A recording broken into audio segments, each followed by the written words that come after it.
Hey, it's Conrad Thompson. Thanks for checking out the podcast here on YouTube. Be sure to hit the subscribe button and the notifications bell. You'll get a notice anytime we upload some new content. And when I'm not asking Bruce, hey, how big was Batista's? Well, you know. One of the things I like to do is help people save money. And if you're watching this video right now and you're in a 30-year loan, man, you're overpaying your single biggest bill and you may not even realize it. I want you to do a little experiment for me. Take your calculator out, multiply your monthly house payment by 360 payments. That's how many payments there are on a 30-year loan. That big scary number, that's your total of payments. You're looking at that number? You know you can do better. Keep more of your own money right now and go to savewithconrad.com. Or maybe you've got credit card debt. Man, it's not a matter of if I can save you money with that. Your average interest rate on a credit card is more than 20%. And by the way, all the interest you pay on those credit cards, it's not tax deductible. Whereas the mortgage interest, well, that is tax deductible. So if you owe this debt, it's up to you how to pay it back. Doesn't it make sense to get the cheapest rate possible and the greatest tax deduction possible? Find out how much money you can save right now for free at savewithconrad.com.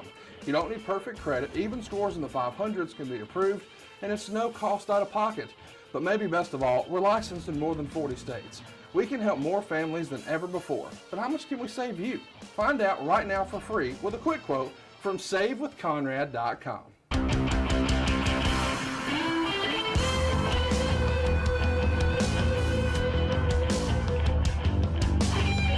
Hey, it's Conrad Thompson, and you're listening to Arn. And of course, we couldn't do it without the Hall of Famer, the founder of the Four Horsemen, the creator of the Spine Buster. He is AA. He's the enforcer. He's Arn Anderson. Arn, how are you, man?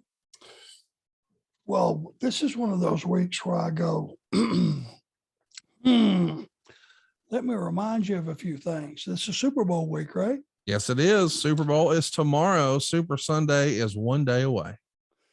Let me just say this, and I am a Panthers fan through and through, but in this year alone, the Braves have won it all. The Bulldogs have won it all. And now a Georgia boy gets a shot at a ring. Quarterback for the Los Angeles Rams. Lot to think about. Not for me. I'm going the other way. I'm pulling for Joe Burr. I'm a big Joe Burr fan, and I'm pulling for Joe Burr. He whipped our ass, and we learned a lesson or two. And I think he is going to be one of the next great NFL talents. And I hope that people are talking about him as one of the all-time greats. You know, that nothing happening. Chris Parks, the former Abyss, he mistakenly said in my presence once that Joe Burrow is the next Joe Montana. There ain't ever going to be another Joe Montana. That's silly. But hey, Joe Burrow, I'm pulling for him. Although it would be a cool story to see your guy, longtime quarterback, Mr. Stafford, finally get a ring, because man, he has just, I mean, you talk about just career hibernation. Go play in Detroit. And that's what he did. And now it's essentially a freaking home game in his home stadium in LA in a Super Bowl. It's like out of a movie. So I get why you would be pulling for him, even if you weren't a damn Bulldog fan. But I like the way the Bengals are playing, and I think Joe Burrow's got that magic right now. So let's go Burrow. I'm pulling for the Bengals. I am happy that we have some new blood in there, both teams. Yeah. It'll be fun to watch. And if we don't get the Georgia boy his ring, I hope it's like 51-47. Something like that. Man, it sure would be fun to see a fun Super Bowl. You know, we've had some really exciting playoffs, maybe the most exciting playoffs. And I, like you, hope that this just keeps that streak going. And this is the most exciting Super Bowl, you know, because I really, honestly, I don't care who wins or loses. I want to see an entertaining game. I don't have any Bengals swag. I don't have any Rams swag, and I'm not going to get any after the game. So I'm just excited to see a great game. And I'm excited to talk about 1987 with you. But before we do, say it in a loud and clear voice. You're going with the Rams.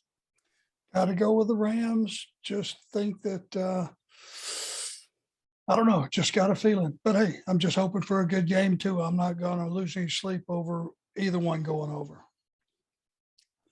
I want to start obviously at the very beginning here. June of 87. You're going to get back in action on June 2nd. It's a TV taping in Spartanburg. You're filming Pro that's actually going to air on the 6th. but you're teaming up with Tully Blanchard, who's got Dark Journey by his side now. And you guys are going to pick up a win over Ricky Nelson and Tommy Angel in 2 minutes and 22 seconds. You pin Angel with the Gourd Buster. Any memories of Ricky Nelson or Tommy Angel you can share? Yeah, they're good performers. Anybody that's ever seen them, both of them, I think Ricky Nelson still wrestles to this day. And I think runs some small shows around the Carolinas. Am I correct in that, saying that? I'm not sure.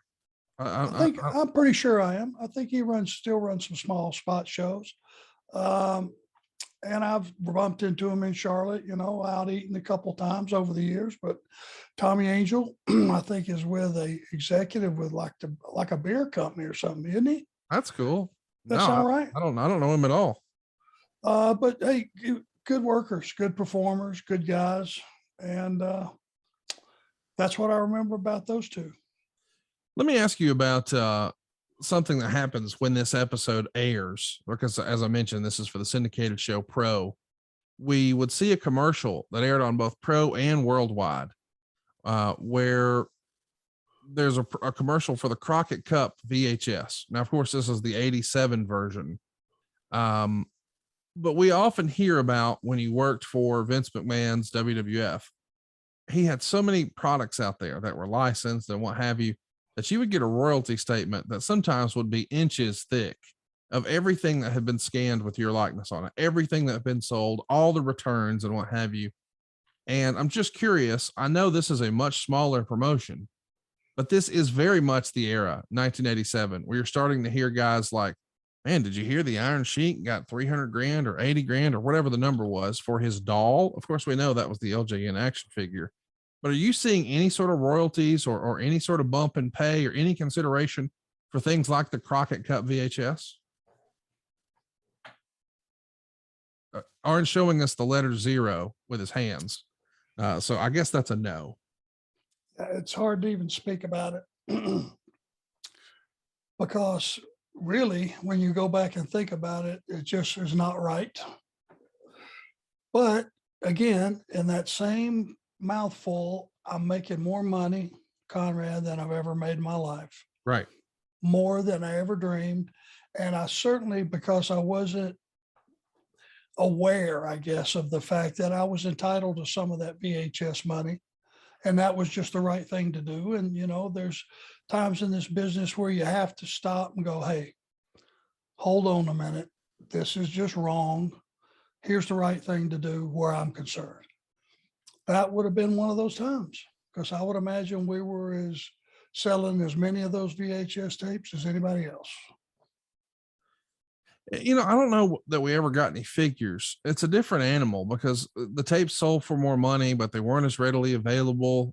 It was kind of a hard thing to get. I mean, I guess you could write in and send a check and what have you, but it was a totally different era. So it's interesting for me to think about how well monetized something like that would have even been. But to your point, no matter what it was, you got 0. But it's not as if the Crockett's were flush with cash. Of course, we know they're already running in the red here by 87, and it's just going to get worse as we move on into 88. I do want to ask about something else that started to be promoted. This Pro episode that aired on June 6th is the first time we hear Jim Crockett Jr. talk about the Match Beyond. And he says that is going to debut as a part of the Atlanta Omni stop for the Great American Bash Tour. So when the Great American Bash Tour for 87, which was a success in 86, depending on who you ask, when it rolls into Atlanta and you're at the Omni, which is, one of the 2 biggest arenas and most important arenas that Jim Crockett runs, we're going to debut something they're calling the Match Beyond. What did you think of that concept? When did you hear it called that? And when did you know what in the heck WarGames was going to be? Well, probably the same time the fans did. It was the concept alone. I don't remember exactly when. Okay, here's my vision for WarGames.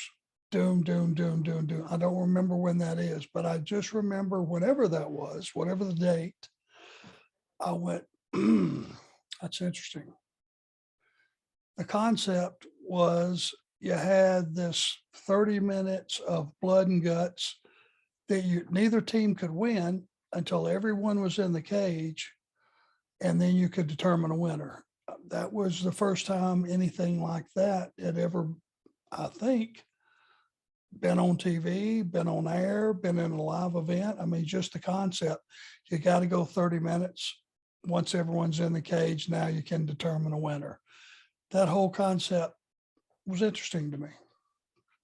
No doubt about it. I mean, it is still probably one of the favorites of everybody listening to this. And a lot of that is because of what you guys did in the first one. And we're going to talk about that. But before we do, we got to talk about what happened in Dorton, the Dorton Arena, rather. It's Raleigh on June 4th. And we're going to see Robert Gibson take you on in singles action. Ricky Morton is going to take on Tully Blanchard in singles action.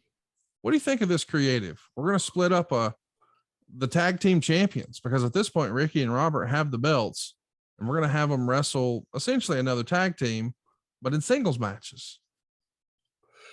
Well, you know what I would have to do to be fair? I would have to go back a year and look at the number of times we were in Dorton, the number of times we wrestled the Rock and Roll Express to go, okay, that's enough.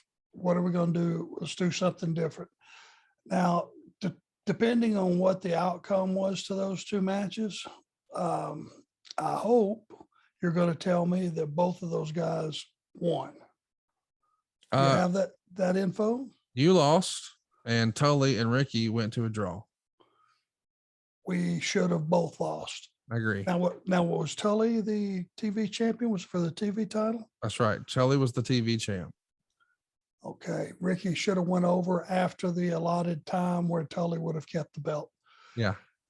What you always want to do is you can build a baby face very easily. And you know how you do that? He wins every time you see him. That's what good guys do. Yeah. And don't kill the bad guys. All you got to do is hand me a microphone and let me explain to you what you thought you saw. Are you going to believe that? Or are you going to believe what I tell you happened? Right. And that's how good old heels survive. Tony Schiavone here to tell you about the greatest value in the history of our great sport. AdFreeShows.com. Get every episode of What Happened When and all of Conrad's other podcasts early, ad-free, and on video for as low as $9 a month. That's the price of a Starbucks coffee for hundreds of hours of video and audio content each month. That's not all. AdFreeShows.com is home to exclusive bonus content, like interactive events where you get to ask me anything during our Ask Tony live events. And if you're a Top Guy member, we got to hang out for the entire weekend in Chicago at Top Guy Weekend recently. Did I mention there's also happy hour every other Sunday with my dear, good, close personal friend, Rebel? If you call yourself a wrestling fan and haven't signed up for ad-free shows yet, you a lie. Sign up today at adfreeshows.com.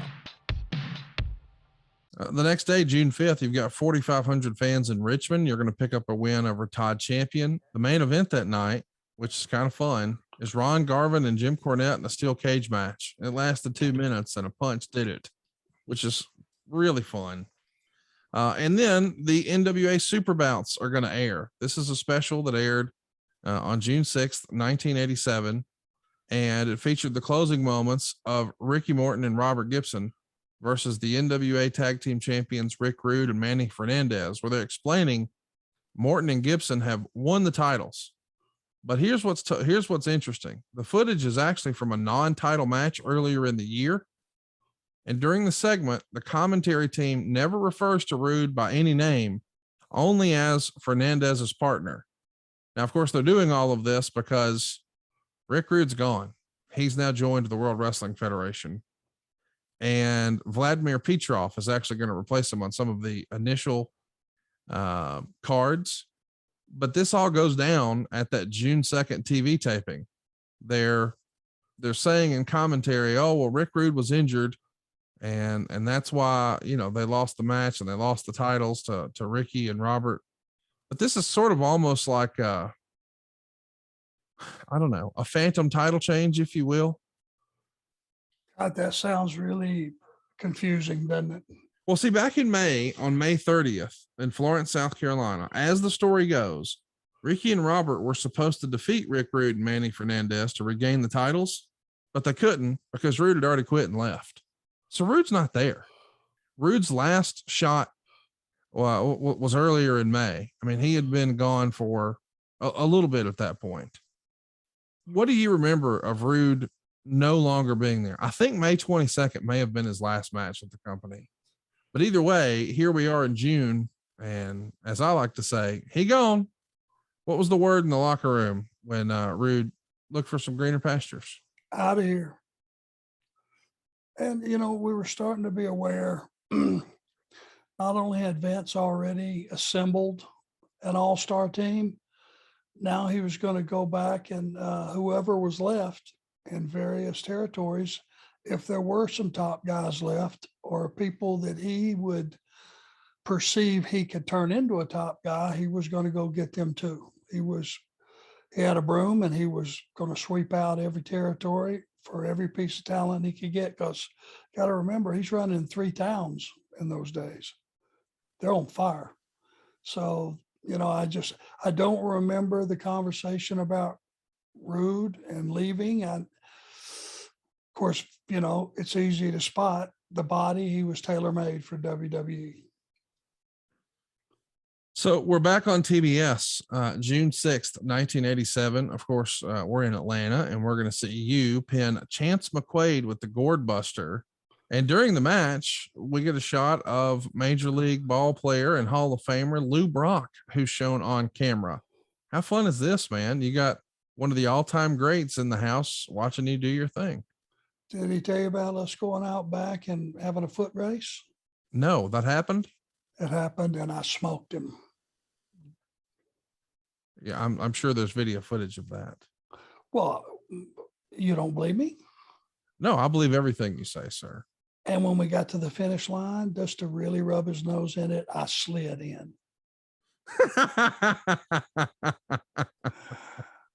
One of the pleasures and privileges of being in the wrestling industry over the years I've found is, there's other athletes that are fans of ours, just like we're fans of theirs. You'll find that professional athletes, whatever it is, whether it be boxing, wrestling, baseball, football, whatever, we're all fans of guys that can do things athletically that we can't.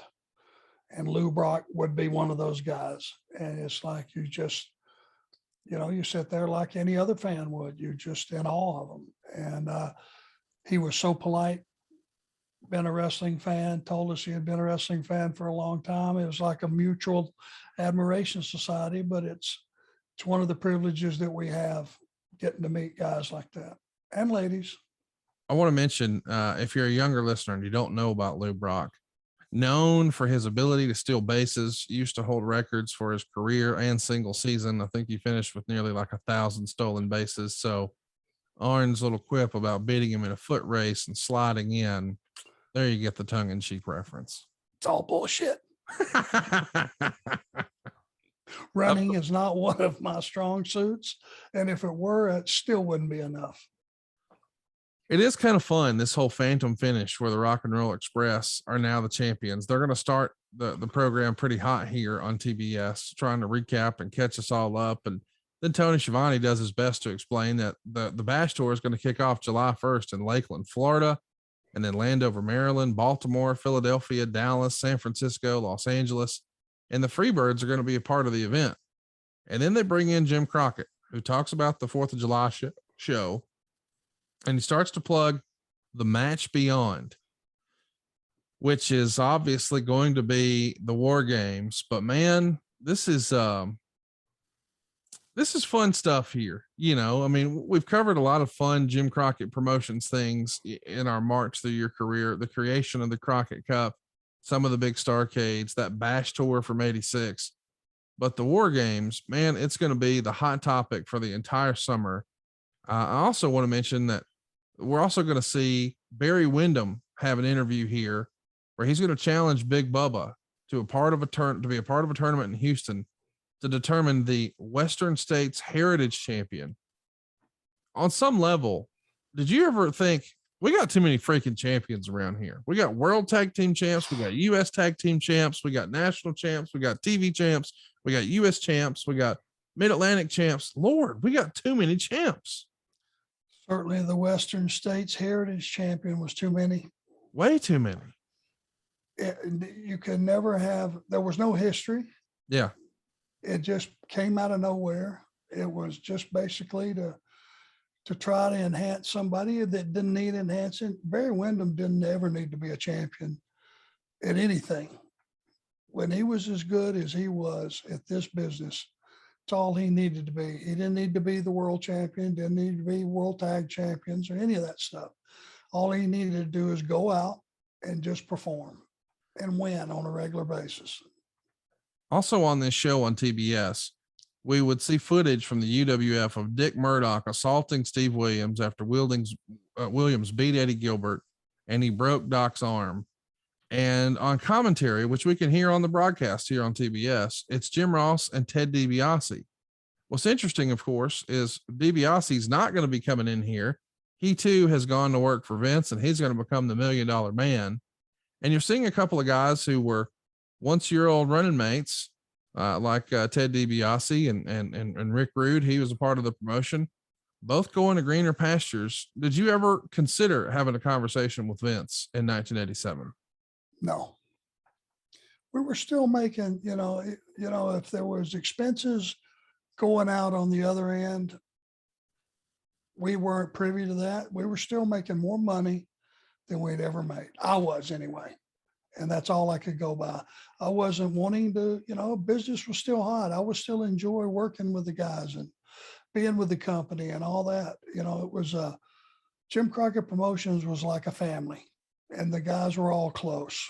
And it was, even as crazy as the schedule was and the skipping around and all that, I can't tell you the stories, the horror stories of the guys in New York that got passed down secondhand or whatever to us. They would go, yeah, guys, hey, we're making money, but let me tell you something. They hand you a stack of plane tickets and you're gone for 40 days, 45 days at a time, whatever it may be. And it's on the first flight out. It's a 6 o'clock flight. And if you don't make that flight, that ticket's no good. So the fact that we had the option to be traveling on those private planes was a huge, huge benefit. I wonder if that the cost of that private plane was being underwritten by those VHS sales.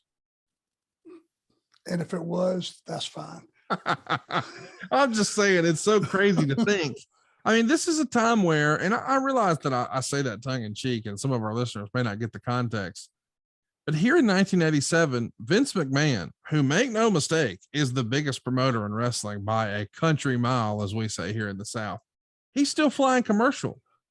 But the doggone Horsemen and the Crockets, nay. They got not one, but two private planes.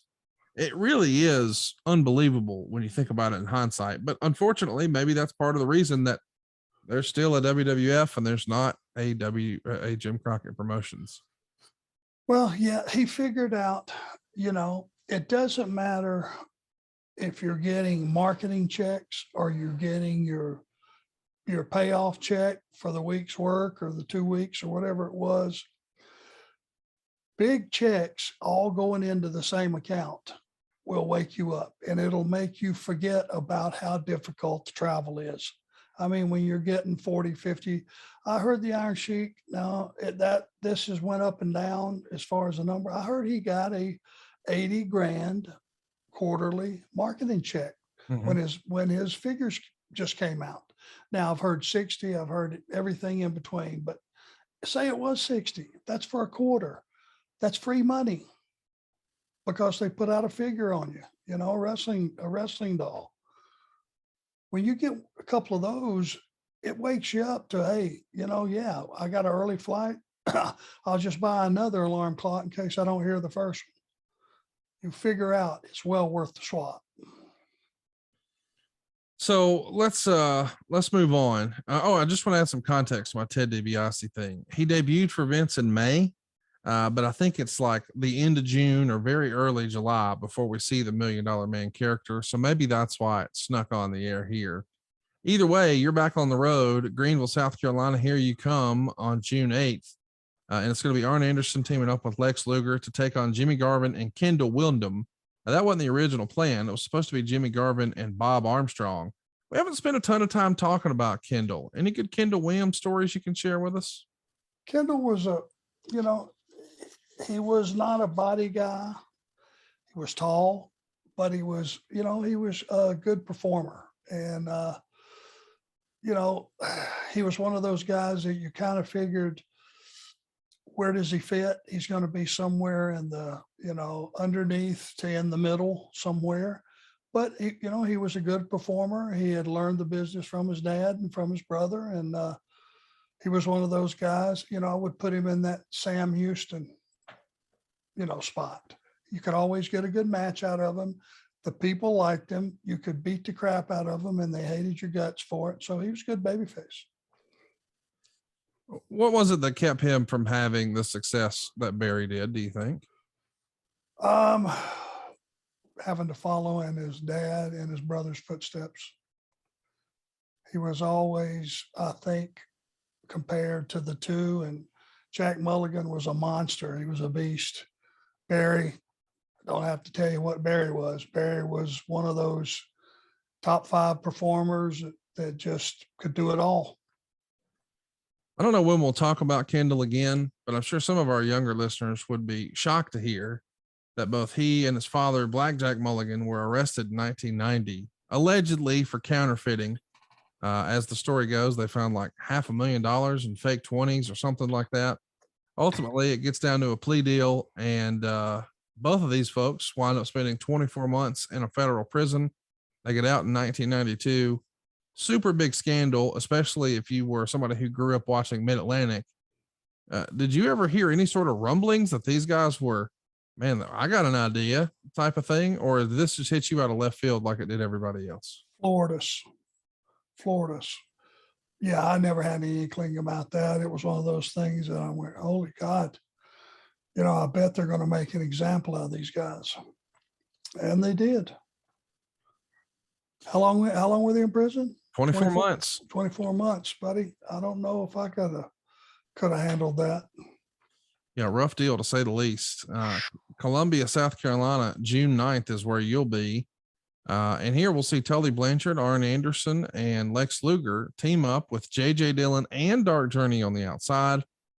We're going to pick up a win here over Ricky Nelson and a couple of unknowns here at the 42nd mark when Anderson scores the pin with the Gourd Buster. But after the bout, here's where the rubber meets the road.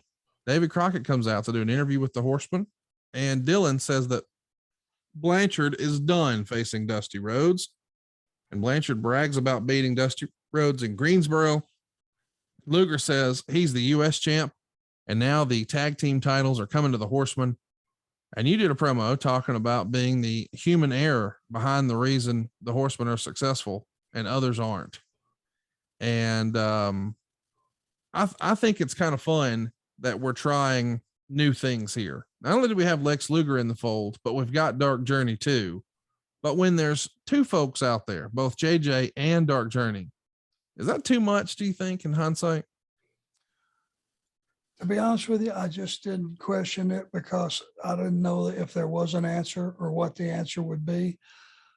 I was so focused on, there's no other way to say it, but I was having a hell of a career. Yeah. And if they would have wanted to brought Baby Doll back out there and had her say, I'm sorry, can I come back, and put her out there too, it wouldn't have fazed me at all. As long as those opponents across the ring were the quality baby faces that we were getting to work with at that time and getting the TV time and the exposure. I mean, think about all the TV time we got and how valuable that was back in those days. And you were able to develop your character. You had plenty of promo time. You had a win just about every week on TV and record time. And it was just, I was so focused on that. The thought that is Dark Journey taken away from JJ or is JJ taken away from her, the thought never crossed my mind. June 11th, there's 1,500 fans here in Cincinnati to see Nikita Koloff beat you by DQ at the 18-minute mark when J.J. Dillon interferes. Nikita Koloff, a cage match, 18 minutes. Boy, you were looking for an easy way out that day, and I don't see one. I should have just found a building to jump off of and did it. That very same day, there's some bad news when Terry Taylor, who's now a part of the promotion since Jim Crockett has purchased the Watts territory, he's in a pretty bad car wreck. As a result, he's going to lose 6 inches of his small intestine, 4 inches of his large intestine, and his appendix are all removed in the same operation. You don't hear about this a ton, but man, these car wrecks, especially when you got guys driving late at night, hundreds of miles, and sometimes there's alcohol involved. That's not popular. It wasn't legal. It's not the right thing to do, but it happens. And I'm not saying it happened here in this case. I'm just saying in that era, you hear a lot of old timers talking about, yeah, I threw my beer bottles at the roadsides. It's just what you did to pass the time. In hindsight, boy, we've all learned to do a lot better. But when you hear one of your own getting in a pretty serious car wreck like this and needing some pretty serious surgery, this has to be a wake-up call that, hey man, the danger is not just between the ropes, it's also between the lines. If you took the amount of miles and the number of wrestlers who were on the road every day and you divided it into car wrecks, such a small percentage, thank God. And it's only reason it is that small is because God's looking after us. What else could it be? You got probably on any given night in the territory days, you would have, probably 15 to 20 cars going up and down the roads, dark roads, late at night, tired. Again, it was not, just to back up what you said, it was not the right thing to do, but we'd have a few beers along the way, and we have learned better. We've gotten smarter. Thank God we didn't have more accidents.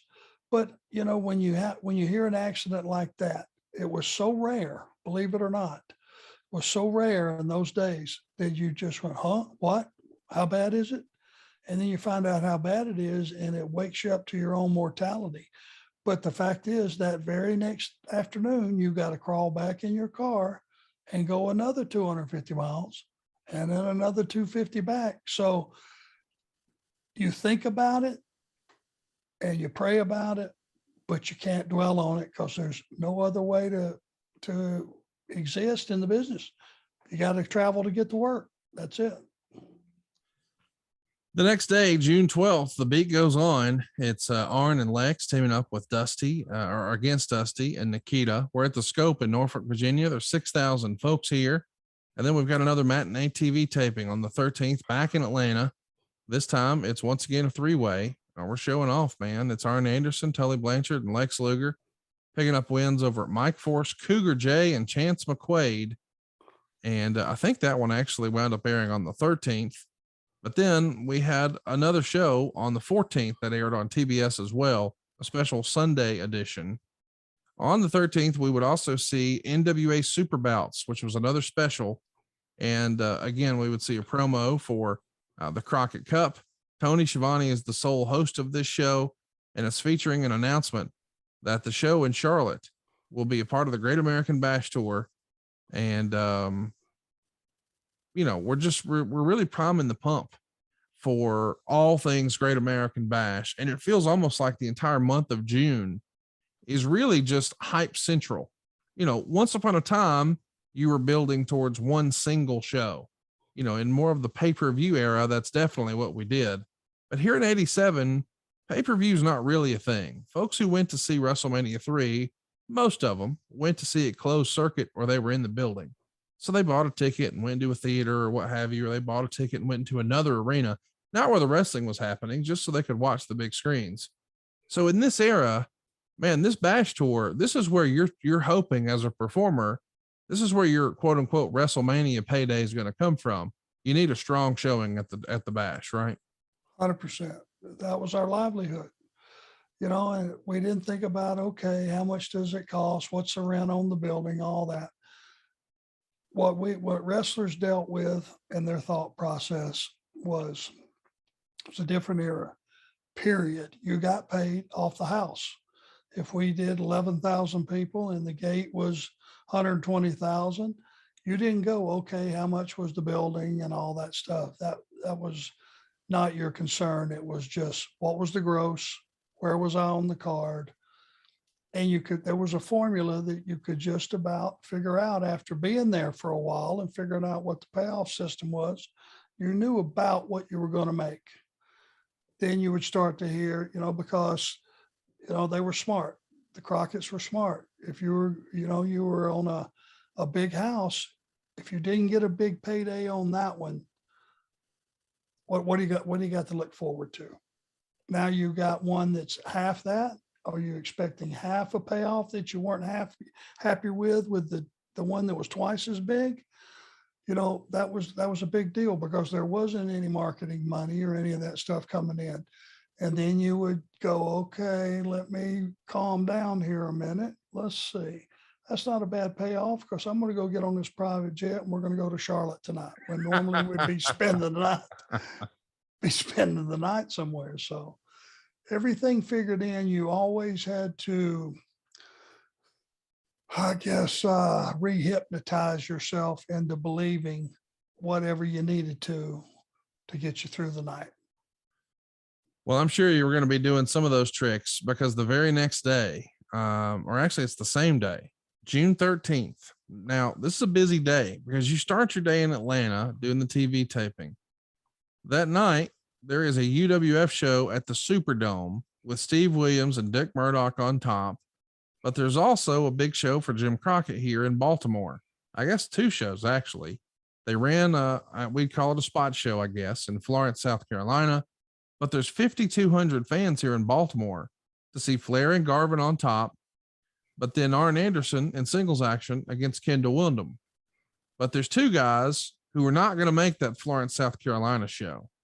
Chris Champion and Sean Royal. Now, to add context to what we're talking about one more time, June 11th is Terry Taylor's bad car wreck that results in this major operation where he's losing part of his small and large intestines and losing his appendix. 2 days later, on June 13th, Chris Champion and Sean Royal are also in a car wreck. This time it's driving from TV here in Atlanta to their spot show in Florence, South Carolina. Sadly, the car would hydroplane in the rain. Both men are thrown through the windshield and the car explodes. Royal suffers a major burns. Champion's arm is broken in 2 places. And man, it's rare to hear about a bad accident like this in wrestling. And now you got 2 days apart. What do you remember hearing about this? I'm embarrassed to say I have no recollection of it. And that's frightening.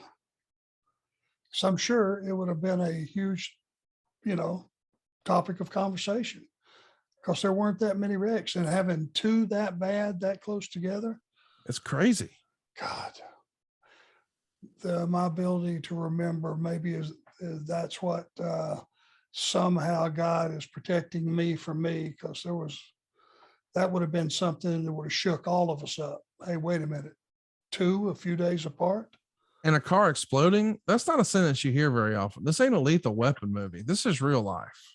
It ain't like hitting a pothole and blowing out a tire and being in the middle of nowhere in Louisiana with no help and no way to get any. I mean, that's a minor deal when you start thinking about these 2 wrecks.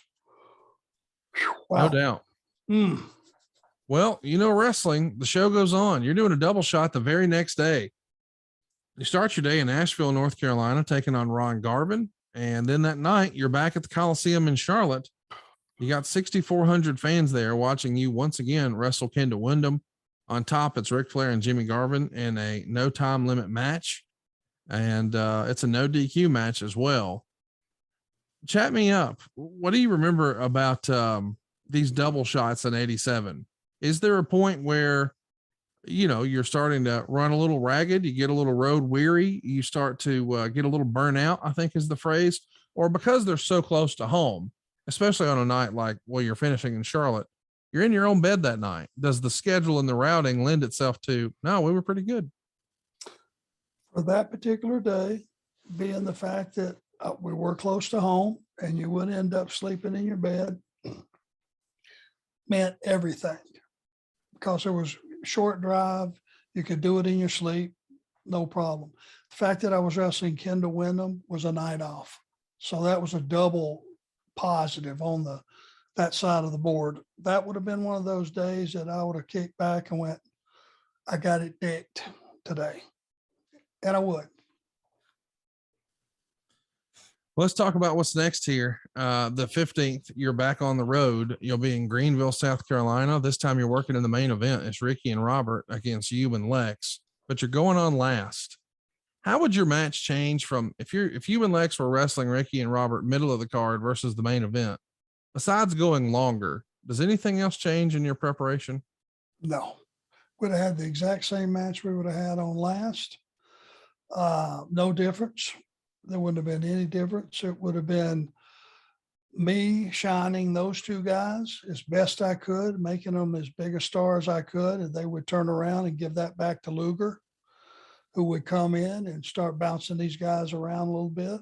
And at the end of the day and the end of the match, you had three big stars and one human Super Bowl getting his ass handed to him. And you know what? The formula worked. Well, the Super Bowl tour would continue the next day. June 16th, you're doing a TV taping at the Cumberland County Memorial Arena in Fayetteville, North Carolina.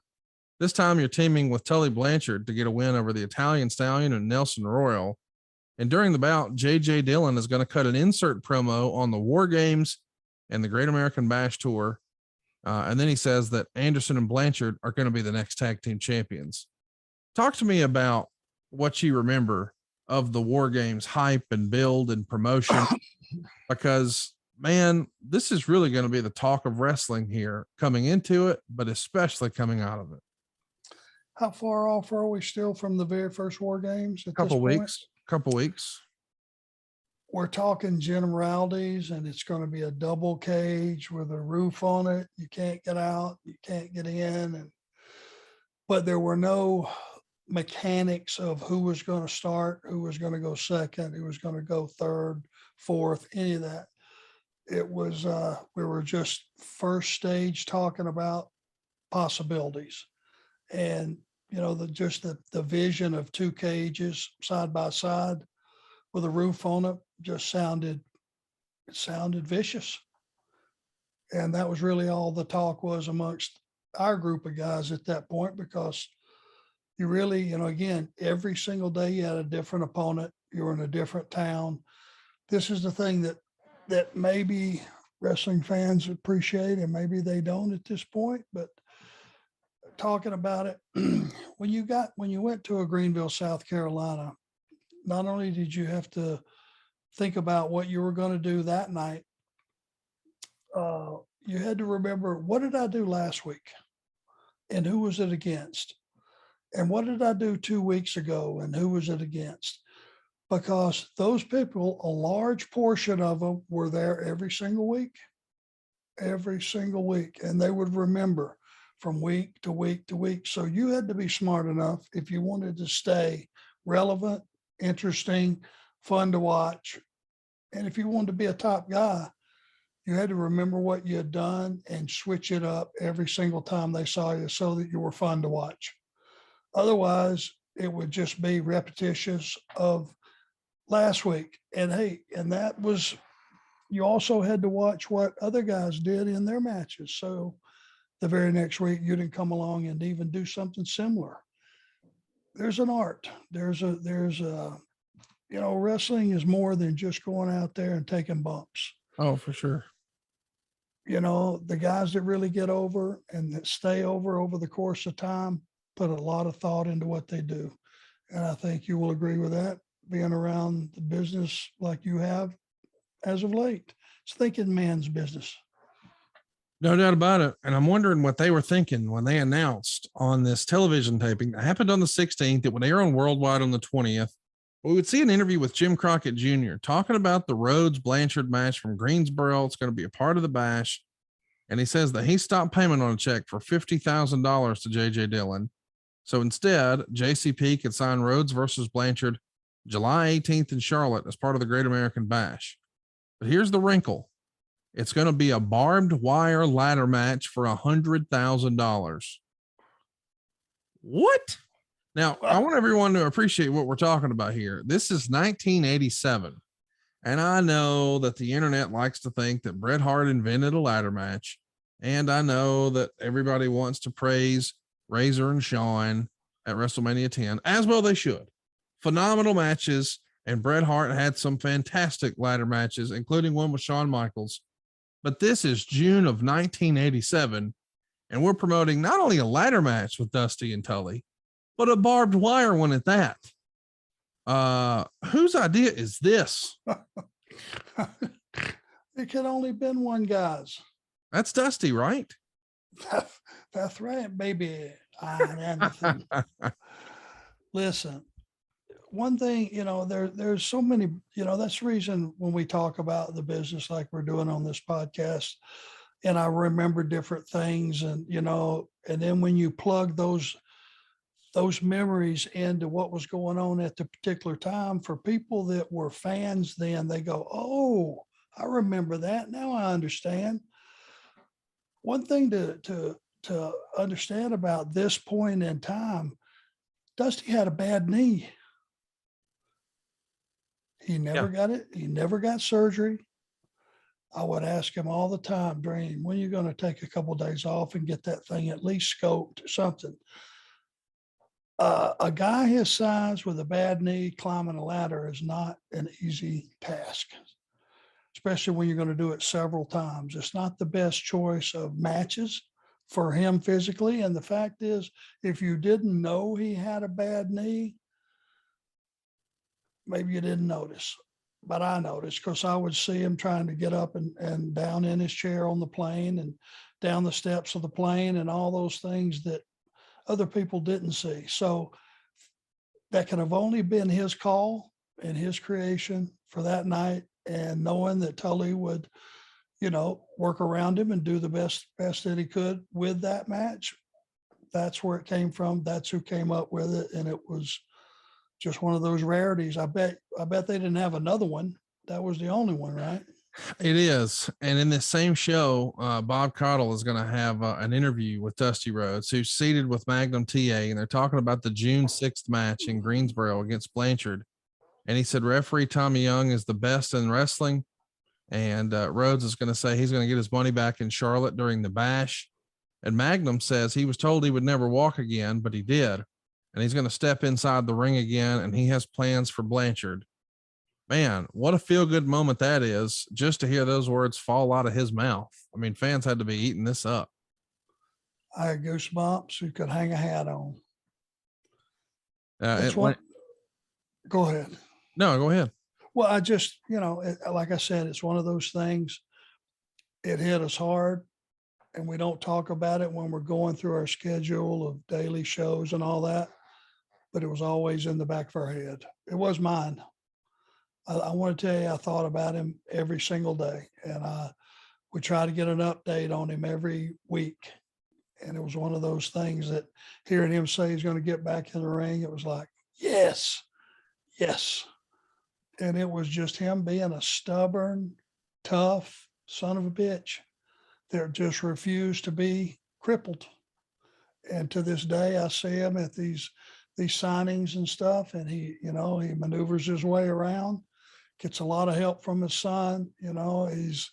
He's motorized, but it's one of those things that I look at my hand and I go, okay, that hand's not very much used to you, but I look at Magnum and go, if he's tough enough to make it through the day and have a normal life, please shut up and quit whining. And it's a lesson that I've carried with me all these years, and I still do.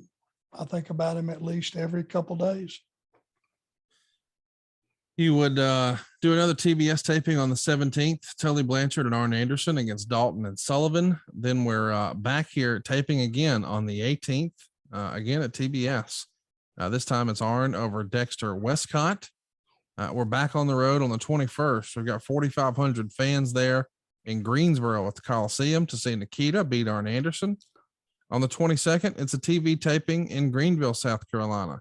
You and Tully would team up to take on Tommy Angel and Ricky Nelson. I think we know who won. And then we see a dark match that same show. It's Barry, Ricky, and Robert taking on Tully, Arn, and Lex. Man, you talk about some talent. That is a Hall of Fame crew right there. In a single match, Barry Windham, arguably the greatest wrestler in the world in 87, Ricky Morton and Robert Gibson, arguably the best tag team in the world in 1987, against Tully Blanchard and Arn Anderson, two of the best that ever did it, and a guy who looked like he stepped out of a fitness magazine, Mr. Lex Luger, the quote unquote future of the business. That's a pretty damn strong dark match right there for Greenville, is it not? Yep. And we did not shortchange them. I guarantee you we went 25 minutes. You talk about that, but wait till we get a few days down the road. June 23rd, we're at the Sundome in Tampa. It's Ricky and Robert taking on Arn and Lex. The baby faces get a win by DQ. But on the 26th, we're back in Greenville, North Carolina. It's Ricky and Robert taking on Tully and Arn in the main event, and it goes to a 60-minute time limit draw.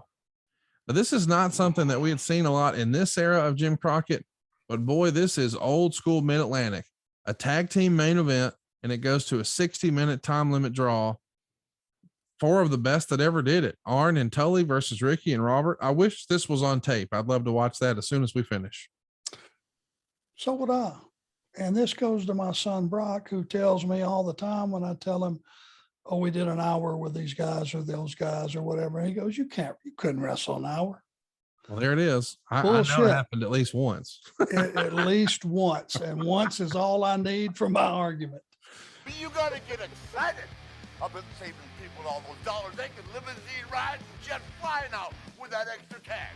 And they can style and profile with a quick 10-minute phone call right now to 425-0105. That's 425-0105. Woo! SaveWithConrad.com. Well, just point to it. It's June 26, 1987, Greenville, North Carolina. Stick that in your pipe and smoke it, Brock. Come on. Yeah, you punk kid. You're going to learn something around that house one day, just walk into a gourd buster. June 27th, 6,300 fans there in Fayetteville, North Carolina. Ricky and Robert are going to pick up a win over Arn and Tully here. There's a matinee show on the 28th in Rock Hill. Unbelievably, there's only 600 fans there. But I guess it's done more studio style anyway. It's Arn and Tully taking on Ricky Nelson and Dexter Westcott. The 29th, you're in Greenville, South Carolina again. And once again, what do you know? Ricky and Robert on top, taking on Tully and Arn in a 60-minute time limit draw. So you did it on the 26th and you did it on the 29th. Dude, you're just a wrestling machine out here. What town was the 29th? Greenville. Greenville. Yeah, I tried to tell him I'm a cardio freak. He don't know. He don't know. Oh, God, never took a breath. Never, just barely sweat. Whoops, I might have blew it. That might have been overkill. I sweat like a pig. Well, we didn't have you sweating today, but we did have fun talking about June of 1987. We'll be back next week talking about July. Unbelievably, it's bash season. The Great American Bash is here, and you know what that means. We're going to be talking about lots of new stuff, including the WarGames. It's all coming your way next week right here on Arn. Don't forget, you get all these shows early and ad-free over at adfreeshows.com. You can ask your questions. You can even call in and ask a question. That's right. We got call-in opportunities now where you can actually hear your voice played on the show and just ask anything you'd like to hear, which is kind of fun. In the meantime, by the way, you get bonus content and all these shows early and ad-free. Check them out. It's adfreeshows.com. And we'll see you next week. And next week, Arn, we'll know who has won the Super Bowl. And I promise not to even bring it up because I know it's going to be a sore subject for you either way, because you don't like to spike the ball on me if I'm wrong. I learned that when your Bulldogs beat my Crimson Tide, but you also won't take a victory lap. So we'll just lay off the Super Bowl talk next week. And I hope you enjoy the game tomorrow with the missus. As long as you and I enjoy it, we got some sweet snacks, baggy shorts on, we're good. I don't really give a shit who wins, be honest with you. I don't either. If it comes down to it, do we really care as long as it's not 9-3? Yeah, I don't want that. Not 9-3 would be great. keep our fingers crossed and let's do what sports fans do. Let's just enjoy the game.